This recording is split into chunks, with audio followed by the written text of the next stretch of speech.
I'm sure you've all seen the clips of everyone doing the YMCA, the Donald Trump version of the YMCA, not just in America, all across the world.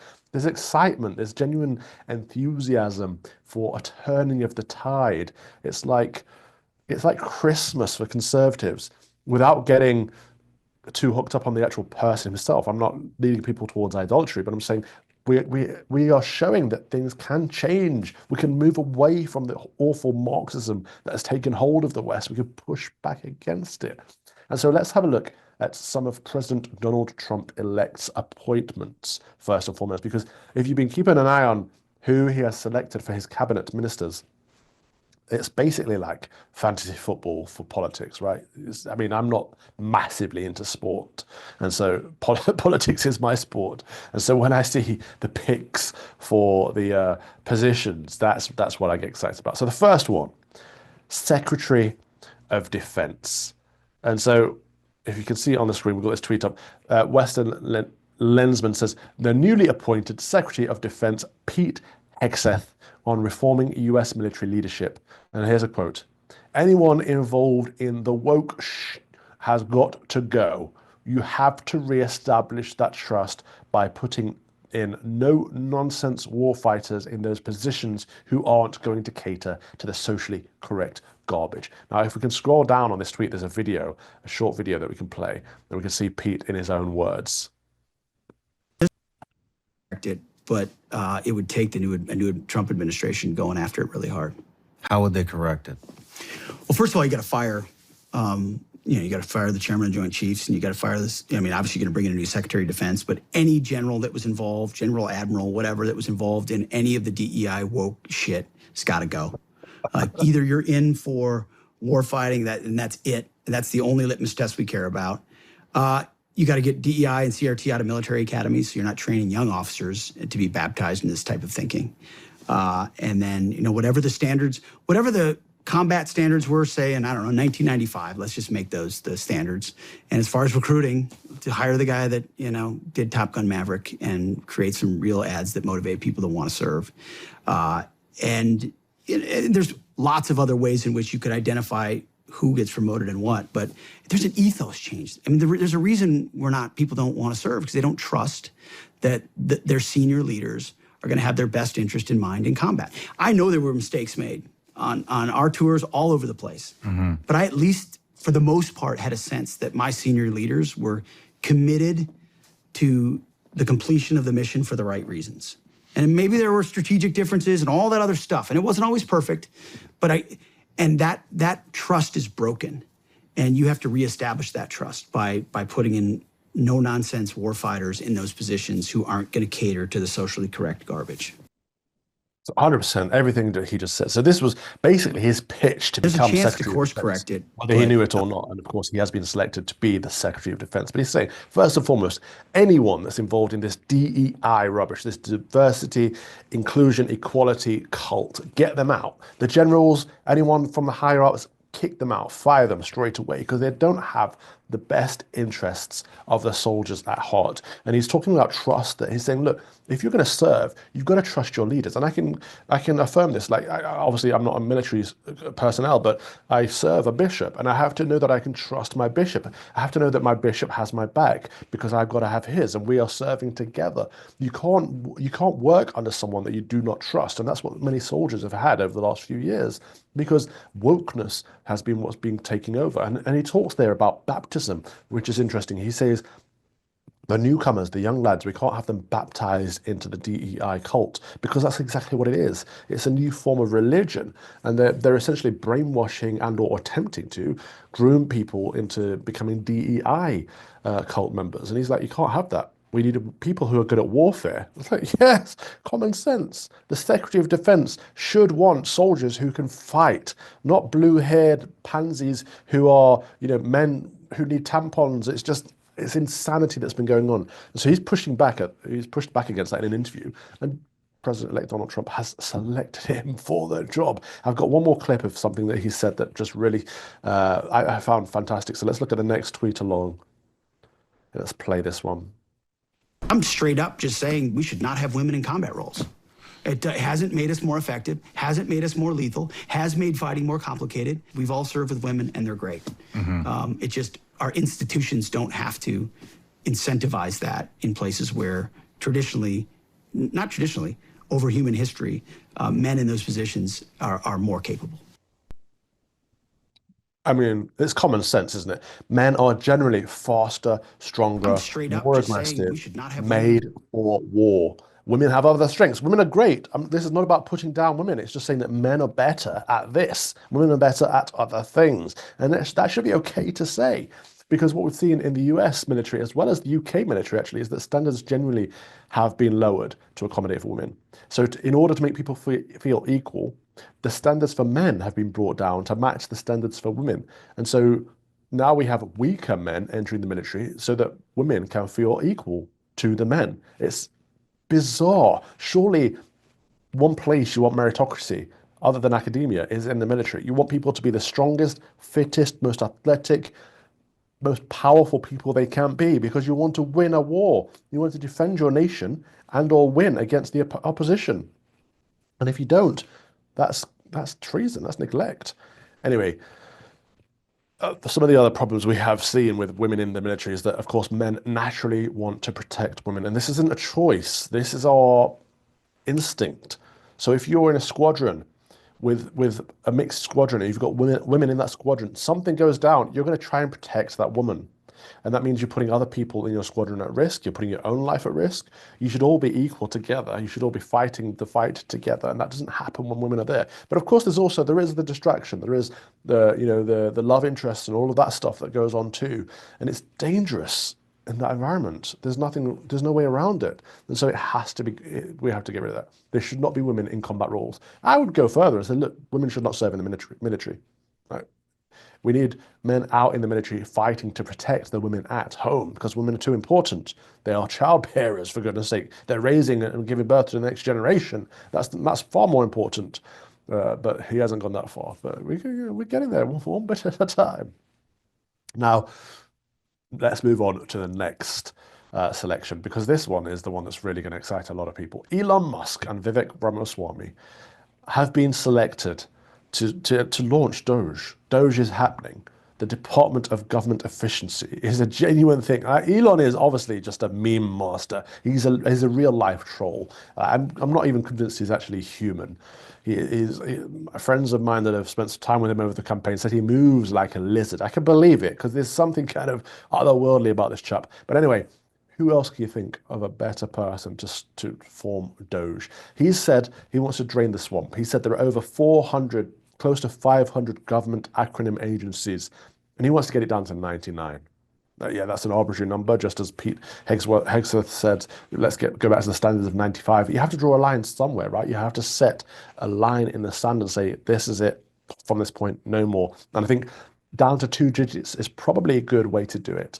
And it's done. President-elect Donald J. Trump has said this is happening. And so for the first time in this nation's history, in the last, 250 years, they're going to be cutting down on government growth. Because when you're in peacetime, of course, things grow and grow, government agencies grow, the size of the government swells, because when you're in wartime, things get kind of slimmed down to necessity, because you don't have all this money to splash around on whatever DAI stuff the government's doing or whatever. And so this country's been in peace for a long, long time. Well, since the Civil War, pretty much on the homeland at least, as with a brief stint in World War II in certain areas. But it's time to cut back. And so this could be significant, because all the Western countries are in the comfort zone. They're all spending beyond their means. They're all in massive debt. Most of them are paying the interest on the debt rather than the debt itself.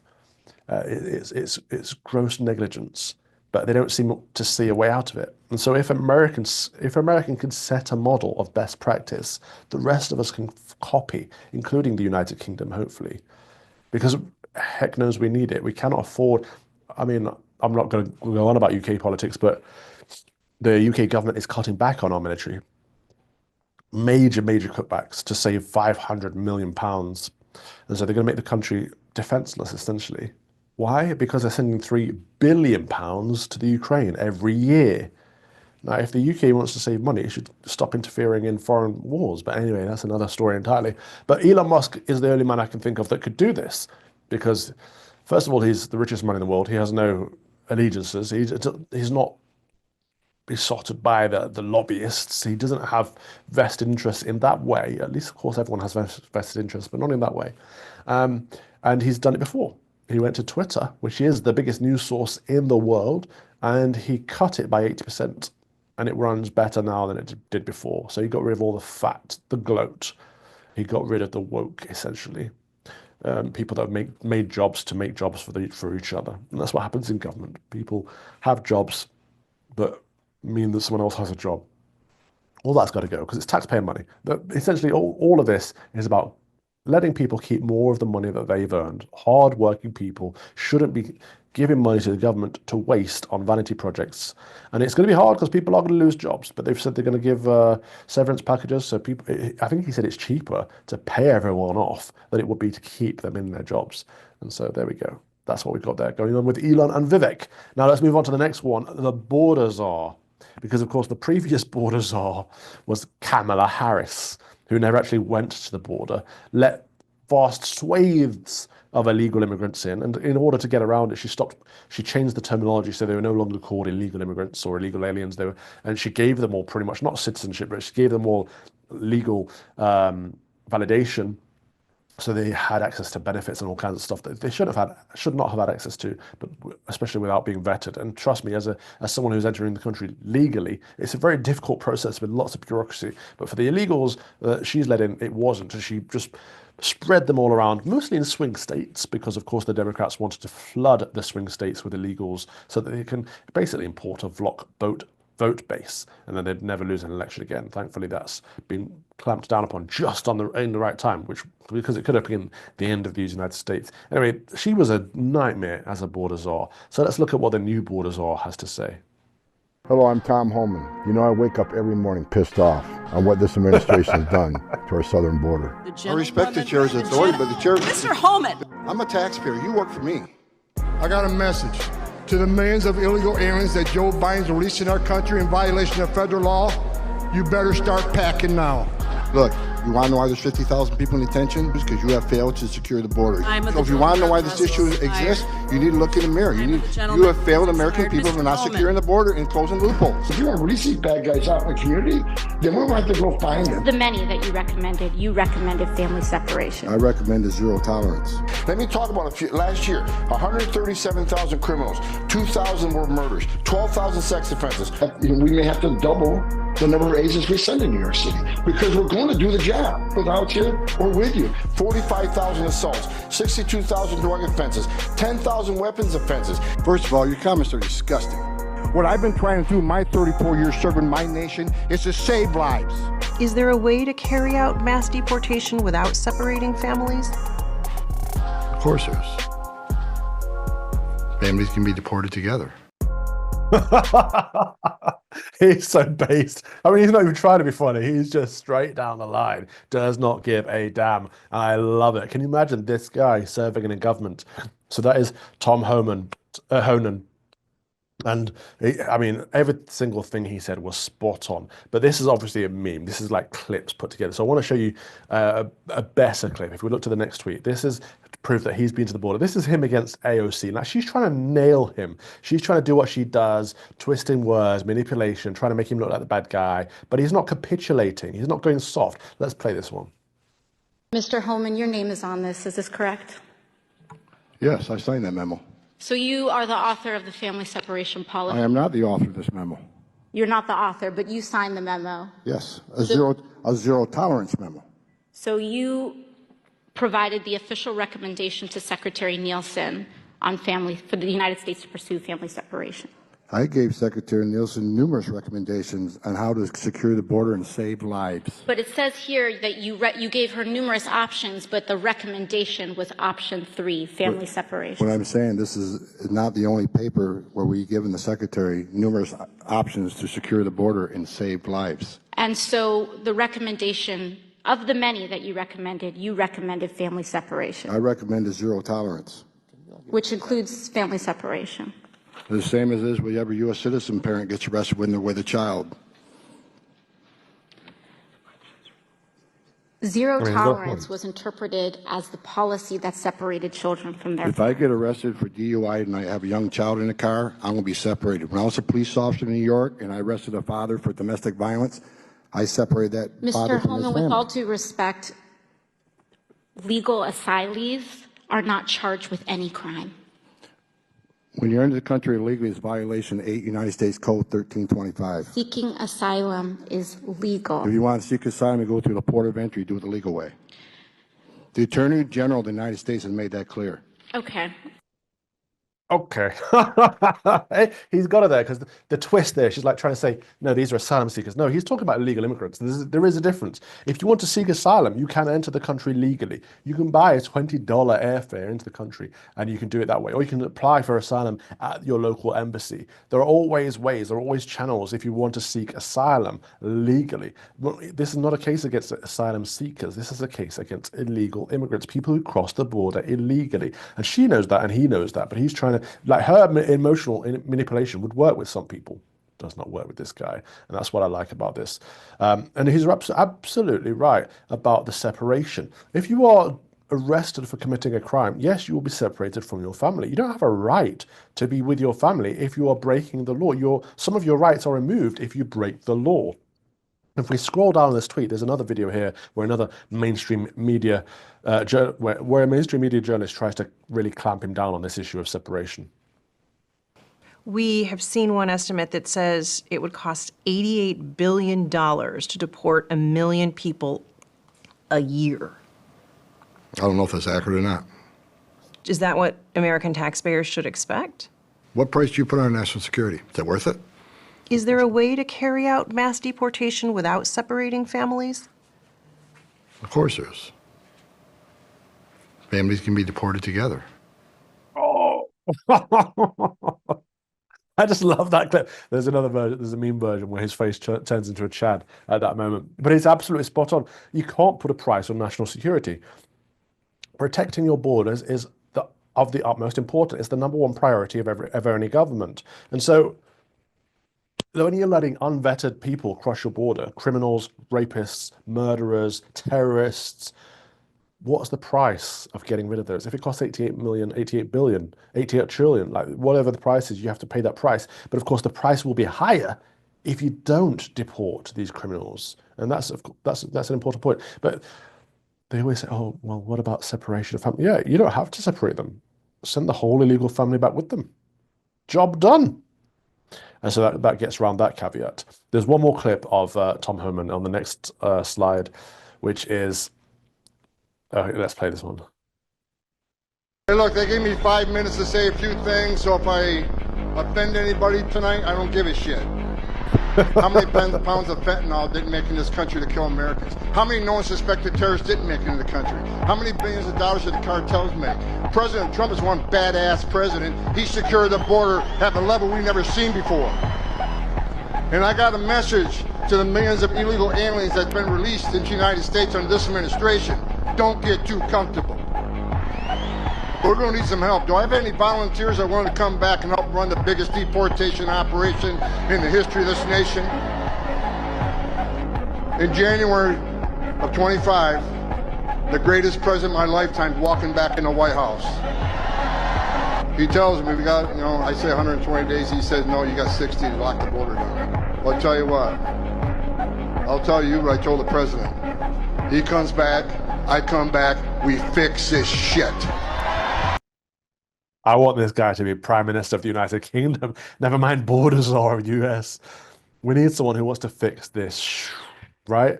There's an entire mess. He said, I want 120 days to fix the problem. The president said, no, you got 60. And he's going to do it in 60 days. 2 months, he's going to fix the problem of the borders and mass illegal migration. It's the biggest problem in the United Kingdom. We have far too many illegal criminals entering the country. Knife crime is up, rape is up, murder is up. Nothing's being done about it. Terrorism is up. Everything is a problem. Nothing is being done about it. No one cares. None of the politicians really speak on. Not really. Some of them flirt around the topic. No one would ever say what he just said. I pray and hope for a day we get a politician as bold as that in the United Kingdom. I really do. Thank you for watching my Common Sense Crusade. If you'd like to watch the whole show, you can subscribe to lotuseaters.com for as little as £5 per month, and then you get access to a bank of content as well. My show is 3 p.m. every Thursday. See you there. Deus Vult.